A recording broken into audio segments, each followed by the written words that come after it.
The morning of the storm felt heavy, like the entire world was holding its breath. The wind was subtle at first, more of a whisper than a roar, but it carried a warning with it, tugging at the edges of the town. The sky above had transformed from the usual coastal blue to an oppressive shade of gray, as if it had been scrubbed clean of hope. Clara stood on her porch, squinting at the horizon. Her fingers rested on the wrought iron railing, gripping it as if it might pull her into the storm's path. She had seen hurricanes before, had lived through more than she could count. But this was different. There was a certain stillness to the air, an absence of birds, an absence of movement. She could almost feel the pressure building, like the universe was preparing to exhale in one terrible burst. As she scanned the street, she saw familiar faces in a rush, neighbors running to and fro, collecting supplies, making sure their homes were as fortified as they could manage. There was a strange urgency in the way they moved, an energy in their eyes that spoke of something deeper than just a natural disaster. Clara's gaze fell on the empty house across the street. Her childhood home, abandoned years ago after her parents had passed. It had always been a comforting landmark, a place she could look to for a sense of stability. But today, its empty windows seemed to mock her. She sighed and turned back toward the sound of footsteps crunching on gravel behind her. It was Madeline Porter, hurrying toward her, her face drawn with concern. "Clara, please don't tell me you're staying," Madeline said, her voice cracking with frustration as she reached Clara's side. Madeline's eyes flicked nervously to the sky, then back at Clara, who stood unwaveringly. "I'm staying," Clara replied quietly, her voice firm but soft. "I've lived here all my life. I can't just leave now, not when." She stopped, not wanting to finish the sentence. Not wanting to speak the words that had been haunting her all morning. When nothing feels right. Madeline's lips tightened in disbelief. "You don't understand. This isn't just a regular storm. They're saying it's going to be worse than anything we've seen in decades. The town's already evacuating, and you."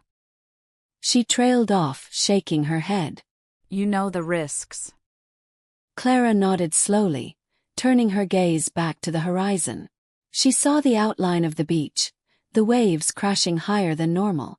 "I know the risks, Madeline. But I'm not afraid of the storm." Her voice barely above a whisper now, the words tasting bitter as they left her mouth. "It's the things we're all running from that I'm afraid of." Madeline paused, the weight of Clara's words settling heavily between them.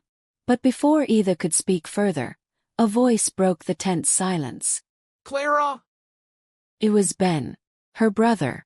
She hadn't seen him in years, and she certainly hadn't expected to see him here, standing at the end of the street, looking out of place in his worn jacket. His hair unkempt and his face a mix of exhaustion and urgency. "Ben?" Clara's heart skipped a beat. She had heard rumors that he might be in town, but to actually see him standing there. His presence was like a storm in itself. Ben walked toward them slowly, his gaze never leaving Clara's. I couldn't leave, not without seeing you first."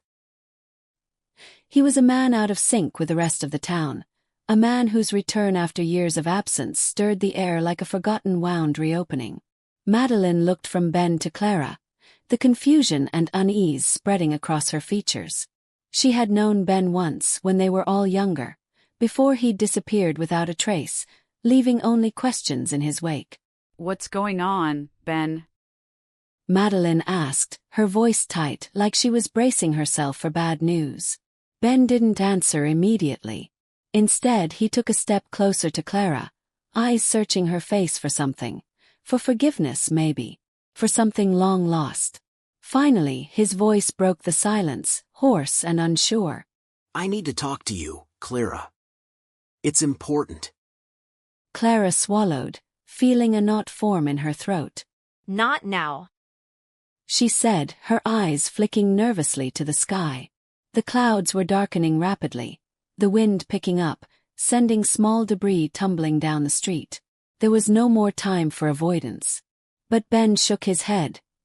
his eyes filled with a desperate intensity. Now. We don't have much time. Not with this storm coming, and not with everything that's going to happen when it passes.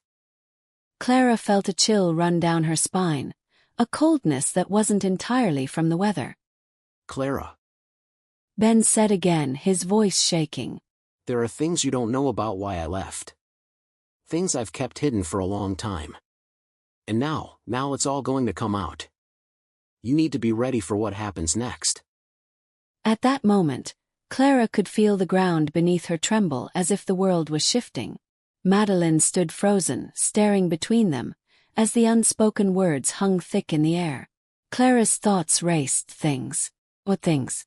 What could he have done or seen that would make him come back now? She opened her mouth to speak, but before she could form the words, the unmistakable sound of sirens echoed through the street, snapping her out of the moment. The wind was howling louder now, and the first few drops of rain began to fall. Madeline tugged at Clara's sleeve, urgency creeping into her voice. Clara, we need to go. Now. I don't know what's happening, but I can feel it, too. Clara nodded absently, her heart racing. But she didn't move. Not yet. Ben! But Ben only stared at her, his face unreadable. And then, as the wind picked up and the clouds above them seemed to swallow the light, he turned and disappeared into the darkness. The wind was now a howling beast, slamming against the house with such force that it made the walls creak.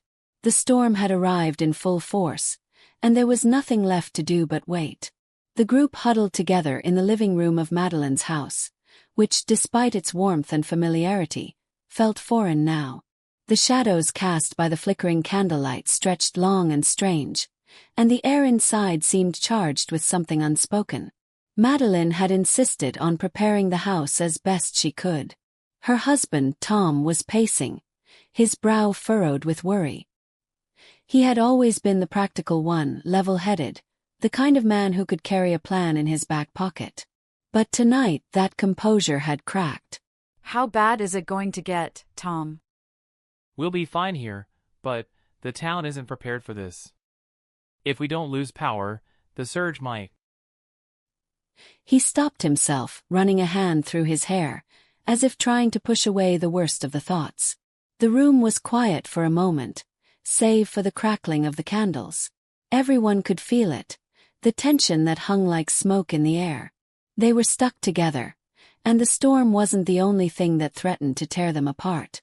Clara was seated on the edge of the couch, her hands clasped in her lap, staring at the floor.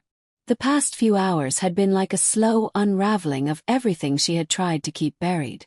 Ben's return had set something in motion, a chain of events that couldn't be stopped. And she knew that, eventually, the truth would come out. The silence in the room only made the waiting more unbearable. Mark and Sarah Williams, the young couple with the newborn, were seated at the far end of the room, trying their best to keep the baby calm. Sarah's eyes were red from worry, and Mark kept bouncing their daughter in his arms, his movements slightly erratic. Everything's going to be okay, Mark said, though it didn't sound like he believed it. He glanced nervously at the others, trying to reassure himself as much as Sarah. But it was Harold who broke the silence.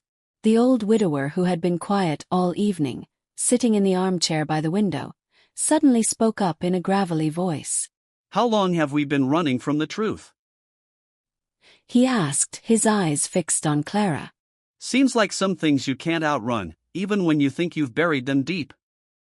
Clara stiffened at his words, the weight of them settling heavily in her chest. Harold had always been one for cryptic observations, but tonight, there was something different in his tone, something sharp and knowing. His eyes never left her, as if he could see through the layers she had built up over the years. Ben, who had been standing quietly near the door, finally spoke, his voice carrying the heavy silence of someone who had been holding onto a secret for far too long. I think we all need to talk about why we're really here. He said, his eyes flicking from Clara to Madeline to the others. He stepped into the center of the room, his posture tense, his voice unwavering despite the chaos outside. The tension in the room ratcheted up immediately. Everyone turned their attention toward him, the discomfort palpable.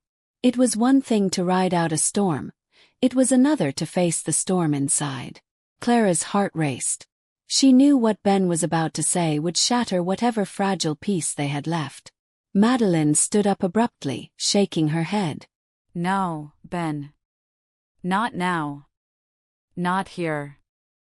Her voice was strained, pleading, but there was no avoiding the inevitability. The storm outside was nothing compared to the storm that raged within these walls. Ben's eyes softened for a moment, but then hardened again, his jaw clenched. It has to be said. All of it. You can't hide from this any longer. Clara felt a pang of fear in her chest. She knew Ben was right. She could feel it.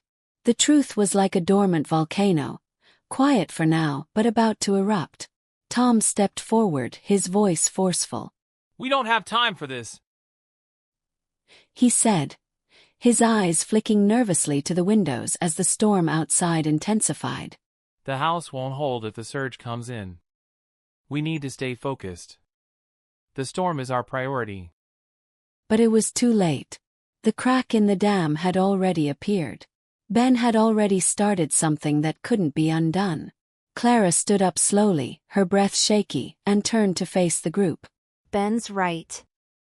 She said, her voice breaking the fragile silence. There are things that have been hidden, things I've kept quiet about for years. But it's all coming out now. The storm isn't the only thing we need to be afraid of. The room went still. Everyone's eyes locked on Clara, the weight of the moment settling like a heavy blanket. Even Lucas stirred, sensing the change in the air. Madeline's face went pale, her lips trembling. What are you saying, Clara? Lena felt her stomach drop. This wasn't just about a career anymore. This was about the life they had built, the family she had promised to protect and nurture. She had buried this conversation for so long, thinking if she worked harder, if she climbed higher, things would be better. But now she realized things weren't better. They were unraveling. What do you mean by that? Clara swallowed hard, the words coming out in a rush. 5 years ago, Ben left. He didn't just leave because of the storm or the rumors about him. He left because...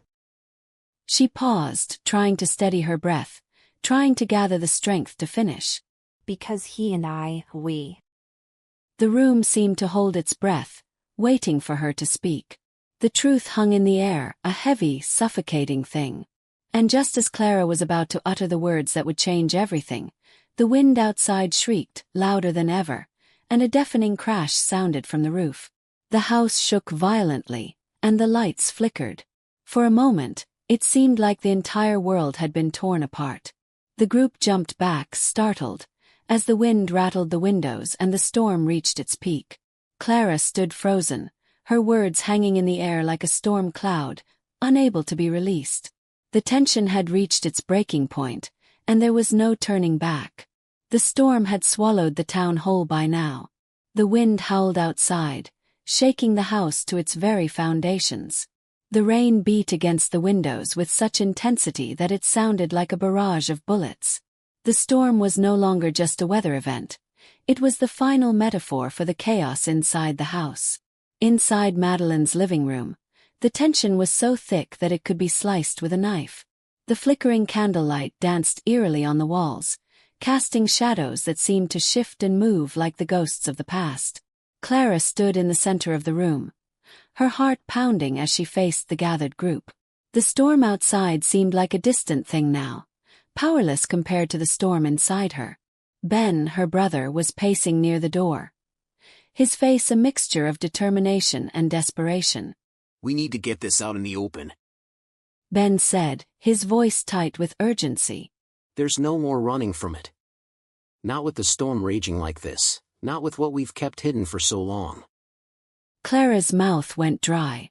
She wanted to scream at him to stop, to pretend that everything could go back to the way it was before. But she knew it was too late for that. The storm had already broken the dam. Now everything would come flooding out. Madeline's face had gone white. She was standing beside Tom, her hand clutching his arm, as if his solid presence could somehow shield her from the storm of words Ben was about to unleash. What are you talking about, Ben? Madeline's voice trembled with disbelief, her gaze darting between Ben and Clara. What do you mean, we've been hiding something? Clara's heart lurched, but she couldn't look away from Madeline's pleading eyes. Madeline, I never wanted you to find out this way. But she knew there was no other choice. The words had already left her mouth. Ben stepped forward, his voice dropping lower, like he was speaking to Clara alone. Clara, you can't pretend anymore. You know what I'm talking about. We both know. The weight of his words hit Clara like a physical blow. For years, she had told herself that she could move past the past. That time would erase the mistakes, the guilt, the betrayal. But now, with the storm outside mirroring the chaos in the room, she realized that time had only buried things deeper, like a wound that never healed. Clara's mind raced. She wanted to run, to flee to anywhere that didn't carry the weight of the truth, but she was trapped by the storm outside, trapped by the storm inside her own heart. The room grew heavy with silence. Sarah Williams, holding her newborn in her arms, was the first to break it. Clara, Sarah said softly, her eyes full of concern. what has Ben talking about? What happened 5 years ago? Why did Ben leave? Clara's throat closed up. She opened her mouth to speak, but nothing came out at first. Her mind flashed back to that night. Everything that had gone wrong, everything that had shattered the delicate bonds of trust they had shared. Madeline stepped closer, her face full of pain. You don't have to do this, Clara. Whatever it is, we don't need to. But Ben cut her off. No, Madeline. He said, his voice harsh now, as if he couldn't stop the torrent that was rushing out. You need to hear this. You all need to hear it. Clara could feel her legs trembling beneath her, but she stood her ground. She knew what Ben was about to say. She knew it had to come out. The storm would continue to tear through their lives until they acknowledged it, until they faced it. 5 years ago. Ben began, his voice quiet now, almost reverent. He looked directly at Clara, his gaze unyielding, as if this moment had been building toward a singular truth. What happened between me and Clara? Clara's breath caught in her throat. The words he had just spoken hung in the air like smoke, choking the room with their weight. Madeline's face drained of color. She blinked, her eyes searching Clara's face as if asking for confirmation that she hadn't heard him correctly. But Clara couldn't lie anymore. She couldn't turn back the clock. It wasn't supposed to happen. Clara whispered, her voice cracking as she finally broke the silence. But it did! Ben and I... She hesitated, her chest tightening. She felt the walls closing in on her, the shame, the guilt, the betrayal all rushing back in a violent wave. Madeline took a step back, her hands trembling. No. This can't be happening. Her voice was filled with disbelief, and Clara could see the pain in her eyes, the trust that had been shattered beyond repair. Tom, who had been standing by silently, looked between the three of them, his face hardening. What are you telling me? You too. He stopped himself, struggling to process the enormity of what had just been revealed. This is what drove you to leave, Ben. This? Ben nodded, his expression grim. I didn't know how to live with it. I thought I could just leave, disappear, and maybe forget. But when I heard about the hurricane... He paused, a haunted look crossing his face. I knew I had to come back. I had to face it. Madeline staggered back, her face stricken. You both. She shook her head, as if trying to dispel the nightmare that had just unfolded. You both betrayed me. Her words hit Clara like a slap. Betrayed me. That was what it all boiled down to. All the years of hiding, of pretending, of building a life while carrying the weight of what had happened. And now Madeline knew. The world knew. And it was too late to take it back. The baby in Sarah's arms began to fuss, sensing the tension in the room. But nobody moved. Nobody spoke. Clara took a deep breath, trying to steady herself. Madeline, I never wanted to hurt you. I never wanted this to happen. It was a mistake. But it happened, and we both ran from it. I ran from you. From the truth. The words felt hollow as they left her mouth. She had said them countless times in her head over the years, but now they felt like nothing more than an attempt to undo what had already been done. Madeline's eyes, full of hurt, flicked toward Tom. How long did you know about this? She asked him, her voice breaking. How long were you hiding this from me, Tom? Tom looked away, unable to meet her gaze. He didn't say anything for a long time, and Clara could almost feel his guilt seeping into the room. Finally he spoke, his voice low and regretful. I didn't know the details. He said quietly. But I knew something wasn't right. And I didn't want to make it worse. But it was already worse. Much worse.